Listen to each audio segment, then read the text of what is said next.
no canal de automobilismo do Portal Terceiro Tempo. Eu tenho trazido pilotos, gente ligada ao automobilismo, e eu precisava trazer uma pessoa intimamente ligada ao automobilismo, principalmente um homem que resgata a memória do automobilismo brasileiro, que é o Paulo Solares. Paulo, obrigado pela tua presença hoje aqui comigo. É um prazer estar aqui no Terceiro Tempo. Olha, o Paulo tem uma história muito interessante, como eu falava, com relação à memória do automobilismo, através da Velocult, que é a Semana Cultural de Velocidade, já desde 2010. Desde 2010 a gente tem sempre estado presente lá nas edições, muito bem organizadas pelo Paulo, pela Glaci, a esposa do Paulo, não é isso? Sem dúvida nenhuma. A dupla que está fazendo com que os grandes nomes do automobilismo entrem lá para o Hall da Fama, tenham as mãos eternizadas no cimento, Bird Clemente, que já esteve aqui onde você está hoje, Chiquinho Lameirão, Ingo Hoffmann, enfim, uma galeria enorme de gente. Paulo, primeiro eu queria começar a falar do Velocult. Eu sei que tem um assunto muito interessante, muita gente vai gostar, que é a Old Stock, que são os carros dos Opala voltando às pistas aí. A gente vai deixar isso para o final, tudo bem? Okay. Vamos começar pela Velocult. Quando surgiu a ideia, por que surgiu a ideia e em que estágio vocês estão hoje, Paulo? Bom, a ideia, acho que começou tudo isso quando eu fui pela primeira vez a Interlagos. Porque você sabe como é que é criança, né? Criança se encanta com as coisas. Então, eu fui com 4 anos de idade, com meu pai, assisti a primeira 1000 milhas brasileiras, isso em 1956. Eu fiquei encantado, porque naquela época eram as carreteiras, né? E o som daqueles V8 era uma coisa maravilhosa. Interlagos era um lugar assim mágico, muito mágico. A cidade era mais quieta, quer dizer, o barulho devia ecoar mais ainda, né? Sem dúvida, né? Mas as carreteiras, elas têm uma magia nela. Quem nunca viu uma corrida de carreteiras, se hoje pudesse ver mesmo com os dias, com tanta tecnologia, se apaixonaria. Porque um automobilismo, é um esporte essência. Sabe, é a coisa mais, talvez, rudimentar que você possa pensar em termos de corridas. Guardadas as proporções, seria com o futebol de várzea, por exemplo. Com bola de meia, não sei, alguma coisa mais ou menos por aí, entendeu? E eu me encantei com aquilo, talvez a genética já do meu pai, que adorava automobilismo, né? E eu nasci no Paris, na terra do Camilo Cristófaro e tal. Então, Lobo do Canindé. Lobo do Canindé. Então, já desde pequeno, sons de motores e corridas já foram permeando a minha essência de criança, né? Isso se transferiu para as brincadeiras. Eu desenhava muito carro de corrida, fazia carrinhos de rolemã. Com 11 anos de idade, eu tinha uma pequena fabriquinha de carrinho de rolemã, organizava corrida, cobrava taxa de inscrição, comprava os troféus, premiação. Então, quer dizer... Nessa época você ainda não fazia, porque o Paulo, maravilhoso artista plástico, muitos troféus, nessa época você ainda não fazia os troféus. Não, ainda não, né? Eu comprava eles. Então era muito bacana, porque tinha aquelas tacinhas, a garotada ficava louca com isso aí, né? Bom, e isso é mais ou menos para explicar por que existe o Velocult, porque é uma paixão, e à medida que o tempo foi passando, eu trabalhei assim em várias áreas, na Embraer também, projetei capacetes na antiga Enduma, depois para a atual Taurus. Acho que fiz o primeiro capacete injetado em plástico ABS aqui no Brasil. Poxa, que legal. Com um botão que abre sozinho e fecha na época. Isso Aquele do botão é tua criação? Isso, é projeto meu. Projeto que barato. Meu. Todo mundo já viu esse capacete. Eu acho que é o que mais se vendeu até hoje, né? É um fenômeno de venda, eu até precisava ver isso. Mas, bom... Então, a tua formação foi o quê? Engenharia? Você fez engenharia? O que você fez? Você fez não, desenho? Não. Eu, na verdade, eu não cheguei a me formar. Eu fugi da escola, porque eu casei e a minha vida aí começou a ir para um outro caminho. Aí eu fui piloto em moto velocidade e foi um momento complicado, sabe? Mas sobrevivi. Claro. Mas sempre nessa área de desenho, sempre envolvido desenho com essa técnico, criação, projeto, tanto que eu trabalhei na Embraer como projetista de avião e tudo mais. Então isso está no sangue, a gente gosta e entende, sente, né? E tem também o lado artístico, que sempre acompanhou uma visão artística, estética das coisas que eu fazia. Bom, então essa paixão acabou virando exatamente o quê? Talvez por conhecer a história, porque você imagina, de 56 para frente, eu tive a oportunidade de ver aquele automobilismo de fundo de quintal, que eram as carreteiras, das mecânicas, para o surgimento das fábricas, né? As primeiras equipes oficiais. KVV Mag. Exatamente. Então eu pude acompanhar essa transformação do automobilismo, que foi a transformação que originou então depois os títulos mundiais. Sim. Com Emerson Fittipaldi e tudo mais, mas eu vi Birdi Clemente, eu vi Chico Lameirão, eu vi Sassulara Barberis, eu vi Chico Landi, eu vi até o Fangio da Interlagos. Então, quer dizer... Tem imagem do Fangio com o DKV, né? Entendeu? Então, quer dizer, eu pude acompanhar tudo isso. E eu fui percebendo, à medida que eu fui crescendo, e entendendo as dificuldades que é você fazer um esporte num país que não tem tecnologia automotiva e nenhum tipo de apoio, com retalhos de carros que vinham para o Brasil correr e ficavam aqui, que depois viravam carreteiras, que viravam mecânica nacional, que iam virando um monte de coisa até sumirem, se desmancharem por completo. É verdade. E esse país se tornou 8 vezes campeão do mundo. Então eu comecei a entender e perceber a importância dessa memória para o Brasil, que com o tempo estava passando e mais um pouco ela simplesmente ia sumir. Então surgiu a ideia de ir lá no Conjunto Nacional, eu falei, pô, eu vou colocar uns carros aqui, vou exibi-los para ver o que as pessoas acham. Não existia nenhum alguma ideia por trás maior. Tá.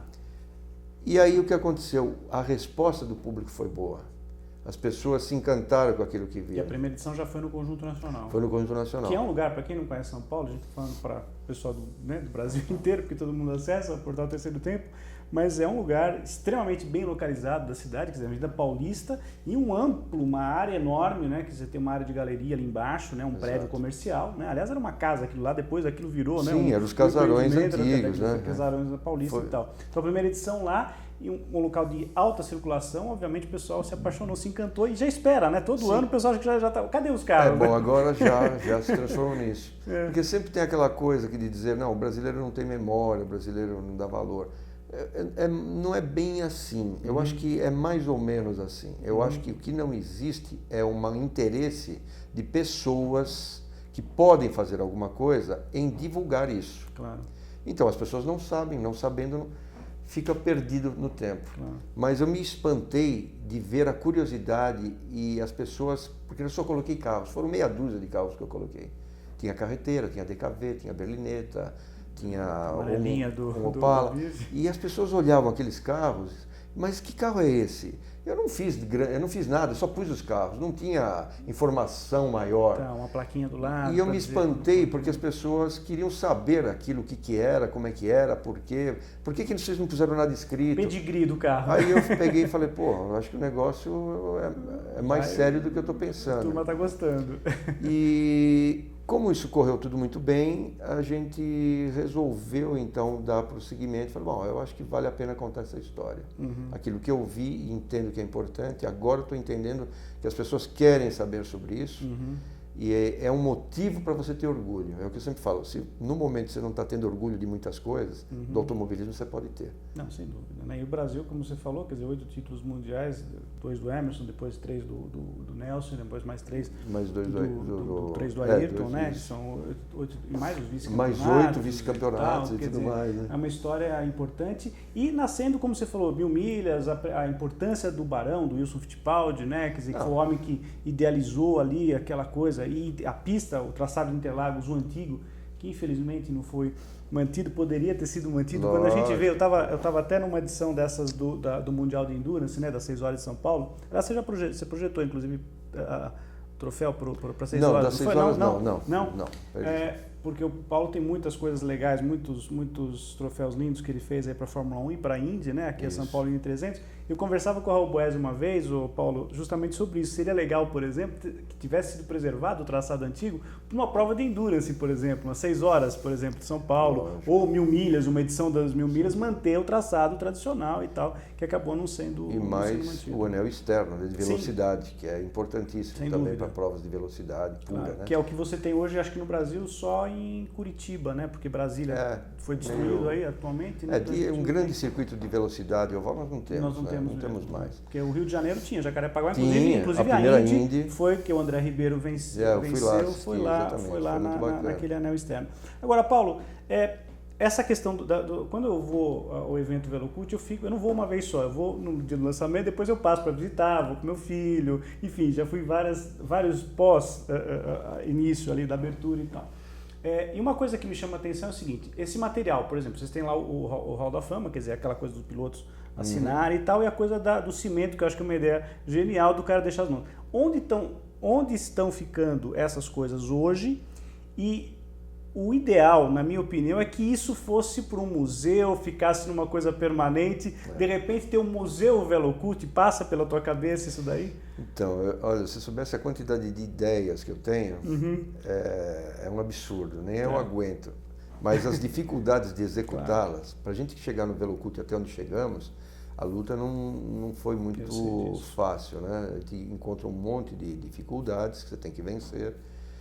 E o que eu acho um absurdo é nós não termos um museu do automobilismo brasileiro, pelo menos oficializado, alguma coisa aqui em São Paulo. Existe o do Paulo Trevisan, que é muito bonito, ele tem mais de 100 carros lá originais, é um trabalho muito bacana, que está em Passo Fundo. Então, agora, existe uma certa dificuldade de se ir até lá e tudo isso atrapalha um pouco a própria divulgação que não é feita, então ninguém sabe que ele existe. Porque, obviamente, se estivesse em São Paulo com Interlagos recebendo a Fórmula 1, poderia agregar muito mais. Exato. Né? Eu, obviamente, como nós não temos mais acervos dos carros, os carros, como eu te disse, eles vão se desmanchando, vão sumindo, na época ninguém valoriza.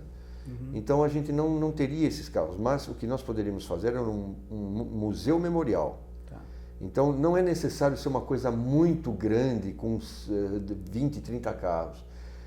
O que nós precisaríamos era ter um espaço para que a gente pudesse colocar as placas com o Hall da Fama, alguns carros e até um processo de refazer esses carros. Então que ficassem 10 carros nesse local, estaria ótimo, porque a cada 3 meses nós poderíamos mudá-los. Então teríamos que ter um galpão onde esses carros ficariam, e a cada 3 meses você coloca carros novos. Vai dando uma renovada. Exatamente. E por você ser um museu e ser uma entidade oficial, a gente pode trabalhar em trazer carros de fora para poder exibir. Entendeu? Então seria um museu dinâmico, não era uma coisa estática que fica ali, você foi uma vez, não precisa ir mais. Vai ficar a mesma coisa. Então a ideia seria essa. E hoje com os recursos de tecnologia, de vídeo e tudo mais, nós poderíamos fazer um trabalho muito bonito. Mas é aquilo lá, onde vai fazer espaço, você conversa com vai em prefeitura, não existe interesse. O local ideal, na minha opinião, seria Interlagos. Interlagos seria um local... Um dos ideais. Agora, na minha cabeça, seria o Ibirapuera. Porque lá eles fazem museu de tudo, né? Tem museus agora que foram fazendo. Por que não tem o do automobilismo? Seria um local extremamente nobre, onde todos poderiam ir. Porque lá em Interlagos tem um problema. É longe, meio complicado o acesso. E no dia de corrida é complicado. A pessoa vai para assistir corrida, não sei se iria no museu. Entende? Eu acho que o museu é uma coisa que não deveria estar atrelado a provas. Ele teria que estar lá como um memorial para quem quisesse fazer um trabalho, precisasse ir lá ver ou saber alguma coisa, ser bem recebido e poder tomar a noção de toda essa história. Bacana. E o Velocult é exatamente esse museu que aparece uma vez por ano. Depois ele vai embora, depois ele volta. Dá uma saudade danada quando termina. Ele está suprindo isso, legal, entende? Né? Não, eu percebo, quer dizer, a gente conversa, né, o terceiro tempo, você sabe que a base fundamental aqui, historicamente, é o futebol. Eu converso muito com o pessoal da redação, e na edição última que o pessoal se interessou em conhecer, né, em visitar, porque viu, eu trouxe material fotográfico, vou lá para ver de perto, principalmente por causa dos carros da Fittipaldi, né, porque foi muito bacana você trazer os dois modelos, lá, o 01 e o 04, né? Foi um orgulho para a gente poder exibir esses carros. E o mais interessante, que o Copersucar foi achincalhado sempre, e de repente ele se tornou uma coisa de orgulho. Então você vê que hoje tem um monte no Face, o pessoal coloca, tem páginas. Então, quer dizer, nós valorizamos de novo essa imagem desse carro, e esse carro passou a dar orgulho para quem gosta de automobilismo. Não, a história da Fittipaldi é espetacular porque, não só pela iniciativa do próprio Emerson em começar, né, o Wilson, obviamente, né, os dois, a dupla, né, o Wilson até primeiro Wilson, pilotando, né, e tal, na construção, mas tiveram lá o Ricardo de Villa, enfim, Ralph Bellamy, quer dizer, uma equipe de engenheiros, uma estrutura muito forte, inclusive que depois foi para a Inglaterra, adquiriram a equipe Wolf. Eles tiveram e andaram na frente de Williams, de Ferrari, de McLaren durante, né, terminaram campeonatos em pontuação na frente dessas equipes. Hoje uma coisa que seria impensável por uma equipe estreante, por uma equipe nova na Fórmula 1, sem uma estrutura, o garagista praticamente, que não tem mais. E outra coisa importante, falando de automobilismo de Fórmula 1, é que a Fórmula 1 ela se iniciou em 1950. Como Campeonato Mundial de Pilotos. Né? Anterior a isso, o que tinha eram os carros Grand Prix e as provas de Grande Prêmio. Então, tinha a prova de Nürburgring, era o campeão da Alemanha. Depois tinha o campeão de Monza. Não existia o campeonato em si com soma de pontos. As provas de cidade a cidade, a milimilha, né, por exemplo. Milimilhas, né? E tal. Então, a partir de 1950, o campeonato de Fórmula 1 é instituído como ele é até hoje.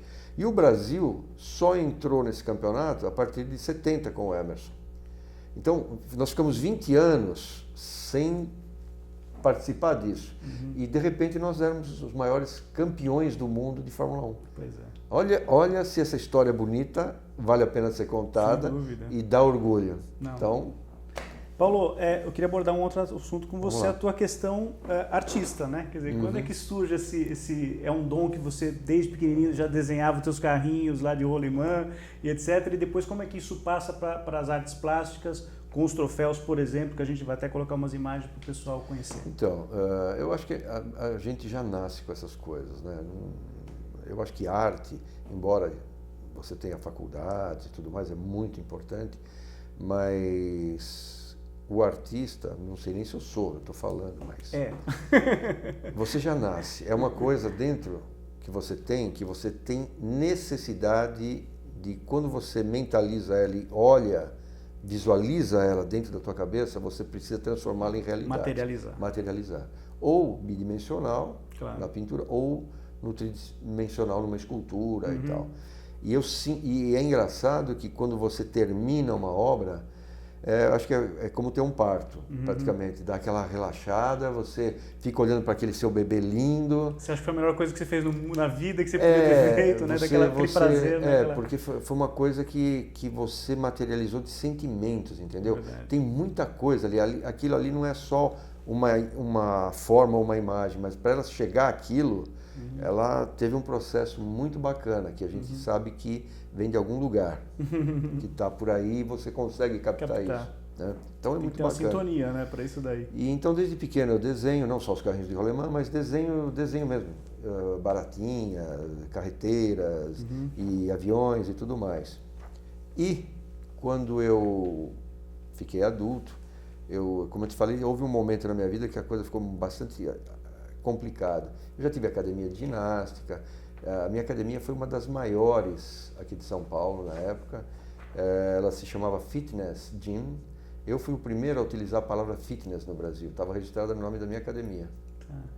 Então, quer dizer, a minha visão das coisas sempre foi um pouco antecipadas, percebendo. E foi num momento que a academia de ginástica ninguém falava muito disso, não era o que é hoje. Mas a minha academia já dava aula para a terceira idade, pra você ter uma ideia, isso nos anos 80, na piscina. Então, existia toda uma preocupação e fiz outras coisas e tal. E num determinado momento, a arte parece que ela tomou conta, ela estava lá quietinha e ela resolveu vir.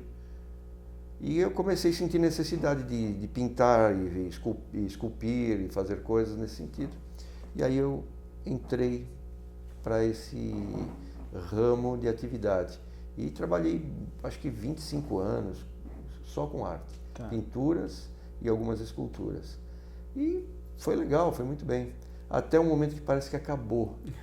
Entendeu? Você achou que tinha cumprido o ciclo? É mais ou menos isso. É engraçado, a minha vida ela é meio cíclica, sabe? E eu não sou muito de relutar. Eu sou assim, eu digo que a melhor forma de você voar é deixando o planador voar. Não queira voar ele voa sozinho. Ele se estabiliza, ele é uma máquina perfeita de voo. Então, não é necessário muitos movimentos. São movimentos lentos para onde você quer direcioná-lo. Mas se você Se atrapalhar, solta que ele volta de novo. Tá. Então, a minha vida é um voo de planador nesse sentido, né? Tá. E eu deixo ele voar. Eu vejo que às vezes ele tem alguma tendência, falar, vamos ver aí como é que é isso. E não fico relutando. Tá. Então, quando eu senti que foi parando, mas aí foi aparecendo outras coisas. Aí entra Velocult, entra troféus para as grandes provas. Então, tudo sempre tem a arte junto, tá. de alguma forma. Mas os troféus, por exemplo, você continua fazendo, por exemplo, tiver uma nova edição da São Paulo em 300 pessoas te chamar, obviamente você vai fazer, você não... Para você ter uma ideia, essa última Indy, que não houve, os troféus estão prontos. Tá. Mas não aconteceu, então ficaram lá, entendeu? Tá. Pode, eventualmente, ser reaproveitado. Sim, né? vamos ver. Se tiver novamente, já estão prontos. Agora, me chamou muito a atenção esse último, acho que é o último que você fez para o Grande Prêmio do Brasil, com o negócio do pré-sal ali, né? Que você fez que ficou linda aquela obra, né? Espetacular, não, né? Não sei se ficou. Não, ficou muito legal. A ideia é espetacular. E tudo quer dizer, tudo é o papel primeiro, ou você modela alguma coisa? Como que é o processo o que está na tua cabeça para... Normalmente, tudo começa com um sentimento, que às vezes você nem sabe bem o que é. Você sente algo assim esplendoroso, algo que tenha pontas, algo que seja majestoso, ou algo com, sei lá, com alguma coisa que tá dentro de um sentimento. Começa assim. Aí isso começa de alguma forma a ficar claro, como se uma névoa fosse saindo e essas formas fossem aparecendo. Aí você fala, é isso que eu estou querendo. Dessa forma, aí você vai para o papel e começa a jogar no teu braço esses impulsos. Tá. Então o teu braço começa a trabalhar de acordo com a emoção que você sentiu dessa imagem que você viu. Perfeito. E às vezes você faz a primeira e fala, não, ainda não é isso.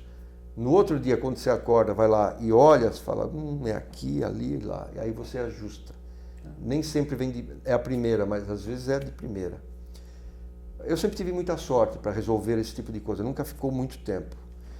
Coisa de projeto engavetado não é muito contigo. E eu sempre falo, se um desenho sobrevive a uma noite de sono é porque ele está pronto. Você não precisa, legal. Porque senão no outro dia você olha e fala, peraí, está louco, está torto, ou essa ponta está demais, ou essa curva não ficou como tem que ficar e tal. Entendi. E é assim que eles acontecem, entendeu? Tá. Então é isso. Tá. Bom, vamos falar um pouco agora de uma coisa que você está fazendo agora, que eu sei que você está apaixonado. A gente, antes de começar a conversar, se a gente continuasse o papo, acho que íamos ter que marcar outro dia para gravar o Bela Máquina hoje, porque começamos a falar de Opala. Aí eu contei para o Paulo que o primeiro carro que eu guiei na minha vida foi a Caravan do meu pai, 79, bege, linda, que tinha aquele bagageiro de madeira em cima, né, imitando madeira e tal, né? E o porta-mala gigantesco, aliás, foi ótimo o porta-mala. Aliás, meu pai só comprou uma Caravan, para você ter uma ideia, por causa do meu telescópio. Eu sou astrônomo amador e não tinha onde botar a caixa no meu telescópio. Então, a Caravan foi uma solução fantástica, né? Porque cabia a casa ali dentro. Embaixo do porta-mala tem uma área que você levanta, né? Uma tampa que você põe, guarda um porta-trecos ali e tal. E o Paulo está com um projeto espetacular, que já não é mais, já é uma realidade, que já estão quase, quantos carros sendo aprontados? Tem 34. 34 carros para Woodstock, é isso? O Woodstock Race, já fizemos inclusive uma matéria legal lá com o Paulo no hotel Transamérica aqui em São Paulo, na época da Fórmula 1, né, do ano passado. Como é que está isso? Como é que surgiu a ideia? A receptividade tem sido espetacular, né, Paulo? Bom, isso aí, assim, a ideia de um amigo meu, o Gregão, que também foi piloto de Stock Car da Light, foi campeão da Light. E pelo fato de que o automobilismo estava ficando muito caro, né? Um jogo de pneu slick, R$7.000, 2, 3 carros só no grid com condição de ganhar, porque o poder aquisitivo dos pilotos eram altos. Então ele começou a ver que ele mandava fazer um motor de 500 cavalos, o outro ia lá e fazia um motor mais forte, já vinha peças importadas, e isso em 3 ou 4 apenas se degladiando e os custos ficando astronômicos, né? E as corridas com poucos carros. Então ele pensou, falou, bom era aquele tempo que escorria de Opala, pneu radial, era tudo mais barato. Né? E aí ele falou, acho que essa é uma ideia muito boa. Nós somos praticamente vizinhos, corríamos no Horto Florestal a pé, aquelas coisas todas. Falei, pô, vou falar com o Paulo, né? Porque com o Velocult poderia talvez dar uma ideia. Próximos aí. Então, ele falou, o que você acha disso? Eu falei, olha, eu acho uma ideia fantástica, só tô fora de automobilismo assim, a minha parte é a parte histórica, eu não tô na pista, não tô nos bastidores da coisa, mas a única coisa que eu queria saber é se existem peças para esses carros para reposição. Só isso, porque se não tiver peça, vai ficar complicado. Claro. E ele falou, não, tem sim e tal. Aí nós convocamos uns amigos que são preparadores também, fizemos uma consulta, eles nos deram algumas informações que tinham, que tal. E chegamos à conclusão que só não tinha freio para eles, porque o freio precisaria ser desenvolvido. Aí contatamos uma empresa e a empresa se interessou em desenvolver, acabou desenvolvendo. E aí eu disse para ele... Qual é o sistema de freio hoje? Disco nas 4 rodas? É disco nas 4 rodas, mas só que é uma pinça com 4 pistões, né? Quer dizer, é um freio muito melhor do que os estoques que começaram em 79. Não, sem dúvida nenhuma. Não, disco de Stock Car, quer dizer, ventilado. Então, o aspecto segurança dos carros é atual. Cinto de 5 pontas, banco homologado, não é como era banco de kart, sabe, que eles colocavam nos carros. Então, Santo Antônio, tudo. Então, a parte de segurança dos carros é totalmente perfeita, né? Então, resolvemos fazer a corrida dos carros. Então, eu disse a ele, olha, Gregão, eu acho que a gente precisa ter uma marca, não pode ser uma corrida assim, perdida. Nós precisamos ter... A categoria tem que ter dono, tem que ter marca, tem que ter imagem, temos que criar tudo isso. Aí, então, eu sugeri a marca Old Stock Race, porque é corrida dos velhos estoques, que é o que iniciou a Stock Car. Sim. Então, é um retrô, né? Fiz a logo, desenhei a logo, ele gostou, bacana. Criamos um regulamento para os carros. E aí as coisas já começaram daí. Eu comecei a fazer o meu carro, ele começou a fazer o dele, um outro rapaz começou a fazer um carro dele também. Mas ainda estava meio embrionário, existia muita desconfiança. Isso aí não vai dar certo, você sabe como é, né? Que não vai dar certo, você escuta assim... É a primeira resposta que você tem para tudo, você tá louco, qualquer projeto novo vocês não vão conseguir nada com isso e tal.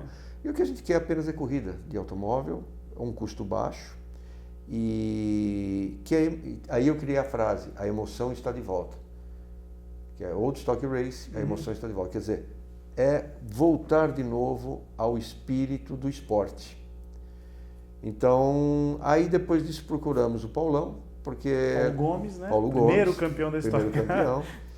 Porque nós achávamos que a parte política, essa parte de federações, era onde a gente ia encontrar um pouco mais de dificuldades. E eu completamente fora desse mundo, entendeu? E também não me interessava muito isso.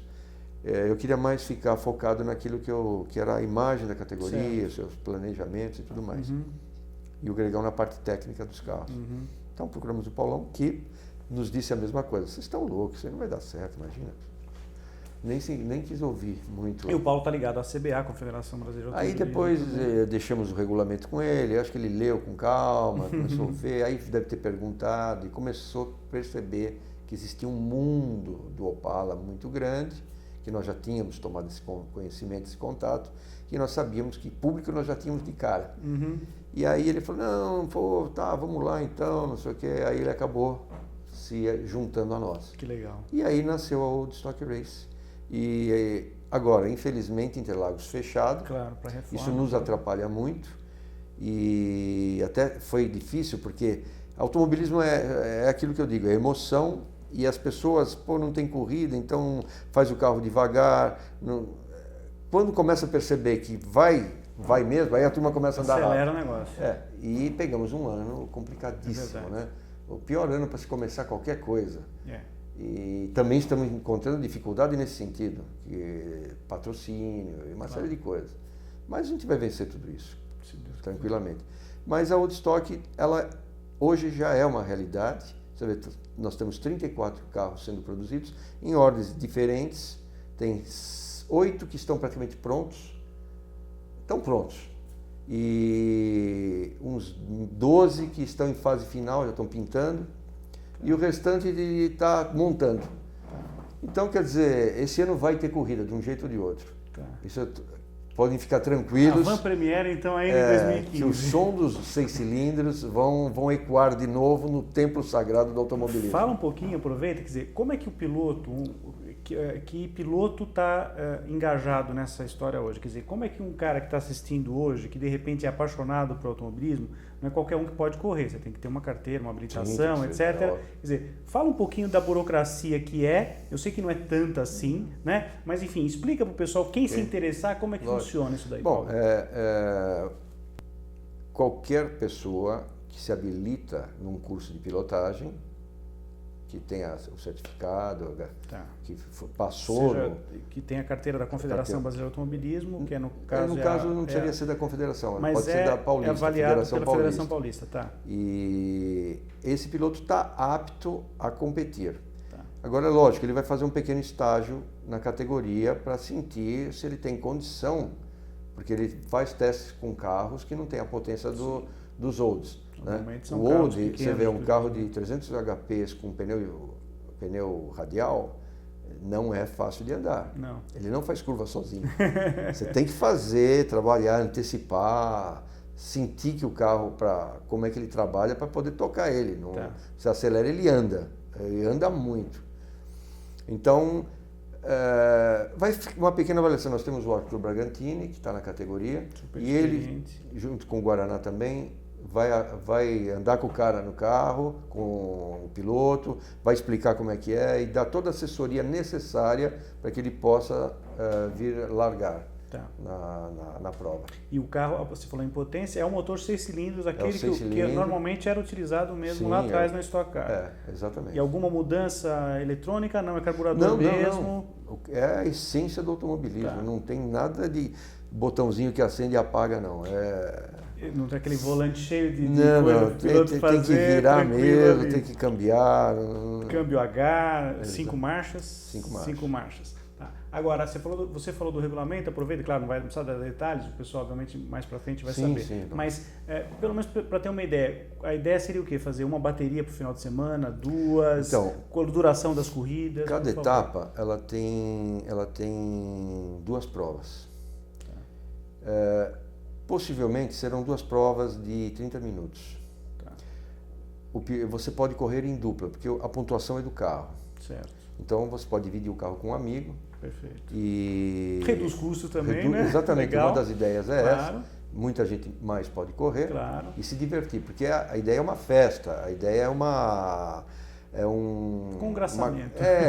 Não é um ambiente onde um não pode ver o outro, muito pelo contrário. O que a gente quer é que todos se divirtam. Claro que estando na pista o pessoal quer ganhar, mas lógico, obviamente com um mínimo de mas ninguém, né, claro. Exatamente, a esposa vai estar lá, as crianças, a gente é família, a gente quer dar um clima agradável, sabe, que as pessoas fiquem felizes por estar lá e não saiam de lá chateadas por qualquer coisa que seja. E o que é importante dizer também é que a FASP, ela está tão entusiasmada com a categoria que eu achei muito bonita a atitude deles. Eles vão dar a carteira para o piloto que passar na escola, gratuitamente, isenta de taxas. Que legal. Para pilotos da Old Stock Race apenas. Então, quer dizer, já é uma forma de ajuda muito bacana e de estar junto nessa ideia da Old Stock Race. E pilotos da velha guarda, tem algum que já meio que confirmou aí que deve estar no grid? O Paulão é um, né? Que legal. Mas tem vários pilotos, por exemplo, que vão andar, por exemplo, o Arthur Bragantini é um, tem conversas com o Chico Serra, com o Raul Boesel. Que legal. Entendeu? O Chico, que aliás guiou com o filho dele, com o Daniel, esse ano na corrida de duplo. Nós inclusive tivemos lá em Goiânia, na abertura do campeonato da Stock Car, e ele guiou com o Danielzinho lá e foi espetacular, né? Já tinha feito a corrida o ano passado, né, em dupla aqui em São Paulo, né, pelo pessoal lá da Bardal, da Hot Car, e esse ano entrou pela equipe Red Bull, equipe de ponta, né? Andou bem, o Ingo também andou maravilhosamente bem com o Barrichello, foi uma experiência espetacular. Os carros atuais da Stock, né? Enfim, o Ingo ainda está na ativa, porque tem um projeto lá com o pessoal da Mitsubishi e tal. Tá aí o Chico também, físico dele, parece igualzinho, né? Esse pessoal, quem se preserva, sempre tem essa oportunidade, bem, né? Se manteve muito bem fisicamente e tal. Paulo, eu sei que você deve ter, para esse ano, já tem alguma coisa? Pode adiantar alguma coisinha do próximo VeloCult ou é segredo? Tem alguma coisa que já pode ser divulgada da próxima edição? A gente pode falar sim, não tem por que ter segredo. Todo ano a gente entra. Vocês não têm concorrentes, né? Então não tem problema, não é uma iniciativa única. Não, eu tô brincando, cara. E a gente gostaria muito de falar sobre o Autódromo de Interlagos, a história do Autódromo de Interlagos, a importância dele, como é que ele foi feito, por que foi feito, as coisas que aconteceram ali, de acidentes, de grandes corridas, né? E como a pista de Interlagos acabou se tornando uma faculdade do automobilismo brasileiro. Certo. Porque era uma pista tão eclética na sua concepção, entre retas e curvas, que qualquer piloto que conseguisse andar bem em Interlagos poderia ir embora e andar em qualquer lugar do mundo. Traçado completo, seletivo completo, maravilhoso, né? Todo tipo de situação. Um traçado, eu tive o privilégio de correr lá, de moto velocidade, então, não só de assistir as corridas, mas depois de estar dentro, né? Então foi um prazer enorme, sabe? No dia que eu coloquei minha motinho lá para largar, sabe? Foi uma emoção... No traçado antigo. Foi maravilhoso. Legal. Fui campeão do torneio. Que bacana. Que moto que era, né? Era uma Suzuki 250. Que bacana. Na categoria 350, porque eu não tinha uma 350. E eu tive que correr com a minha 250, e mesmo assim me dei bem. Você sabe que eu recebi recentemente aqui o Alex Barros, inclusive a entrevista está recentemente aqui no site, entrou recentemente o Alex Barros, nosso grande piloto, né, na moda velocidade, né, o grande nome brasileiro, e a gente falava um pouco da história de Interlagos, lembramos do Adu Celso, né, que foi um grande nome do motociclismo brasileiro. E outros dois, né, Denísio Casarini e Walter Tucano. Esses dois, na época eu acompanhei tudo isso, eu estava lá, Interlagos lotava para ver esses caras correrem. Era espetacular. Então, esses dois, se Deus quiser, esse ano a gente vai fazer uma homenagem para eles também. Merecidíssima. Sem dúvida. Foram ícones do motociclismo. Então a ideia é falar de Interlagos. Mostrar para as pessoas. E um ganchinho para a turma do motociclismo também. Exatamente. Legal. Esse ano a gente vai começar a puxar um pouco, talvez, de motocicletas, porque velocidade e cultura não é só para automóvel. Não, motocicleta também está dentro da... E está reativando, porque nós estamos aqui no Brasil com a Moto 1000 GP, né, que está com um campeonato interessante, né, tá vindo pilotos de fora, inclusive, estão competindo, inclusive a própria equipe do Alex Barros, ele falava isso para mim agora, e tá com apoio de longo prazo, inclusive para molecadinha nova, garotinhos pequenos que estão correndo já de moto, tentando se fazer o que a Espanha fez há 20 e poucos anos atrás. Construíram autódromos, foram atrás e hoje tem os grandes... Só dá eles, né? Os caras estão muito fortes lá. Quem quiser te achar, porque eu sei que você, para montar a VeloCult, não é brincadeira. O que esses caras, o que o Paulo e a esposa dele fazem para montar a VeloCult, eu sei que não é brincadeira. Então, quem quiser entrar em contato contigo, Paulo, para tiver interesse em patrocinar, eu sei que você... tem espaço para muita gente que quer. Patrocínio sempre tem espaço, por mais feio que esteja. Então, olha, o canal está abertíssimo para você deixar o teu recado, quem quiser entrar em contato com você. E-mail, internet, Twitter, enfim. O que você tem aí para deixar o pessoal? Vai passar embaixo. É paulosolares.com.br. Tá. @.com.br, wall.com.br. Tá, esse é o e-mail de contato do Paulo. Se tiver mais alguma outra coisa que a gente acha, depois a gente vai passar e deixar disponível. Eu, por essa parte, sou... Não, mas fica tranquilo. É minha esposa que cuida disso. Ela é que gerencia aí as coisas. Paulo, muito obrigado pela tua presença hoje aqui no Bela Máquina. Foi um prazer enorme te receber. Eu tenho absoluta certeza que... hoje, no Brasil, o trabalho que você faz é único e especial, fundamental, porque a gente também, de uma certa maneira, tem tentado preservar a memória do automobilismo. Você sabe que a gente faz as páginas aqui na famosa sessão que enfim levou do Milton Neves. E eu tenho tentado trazer muitos ex-pilotos aqui, onde você está hoje sentado, Ingo Hoffmann, que é uma honra, né? Bird Clemente, o Alex Dias Ribeiro, só para lembrar da turma, o Roberto Pulpo Moreno, pessoas que já passaram lá, inclusive na tua VeloCult, já estiveram aqui com a gente. Então, eu acho que é fundamental. O teu trabalho, você está de parabéns, eu sou teu fã da VeloCult, porque... e outra, faço votos, estou na torcida. Quero um dia sentar naquele carro, naquele teu Opalão lá para ver se é legal lá o cockpit. Convidado lá para ver se é bacana aquele carro, sentir um pouquinho da emoção do Opala E eu tenho certeza que a categoria vai ser um sucesso e vamos estar cobrindo aqui, vamos estar dando notícia da categoria, legal, do que estiver acontecendo. Muito bom, obrigado. E como a gente faz em todo o encerramento do Bela Máquina, eu sempre deixo aqui, Paulo, uma dica para o pessoal ver uma das páginas da sessão que fim levou. Então tem muitos ex-pilotos lá. Como você citou no começo da entrevista a dica de hoje é para 2 pilotos, então. Vejam lá as páginas do Beard Clemente, nosso grande Beard Clemente, e do Chiquinho Lameirão. Então, os dois têm páginas lá na sessão que fim levou. Então a dica de hoje do Bela Máquina, depois desse papo muito legal que a gente teve com o Paulo Solares, é para vocês darem uma olhada então na sessão que fim levou, portal Terceiro Tempo, www.terceirotempo.com.br. É isso aí, Bela Máquina de hoje fica por aqui. A semana que vem a gente está de volta. Um grande abraço. Tchau. Abraço a todos.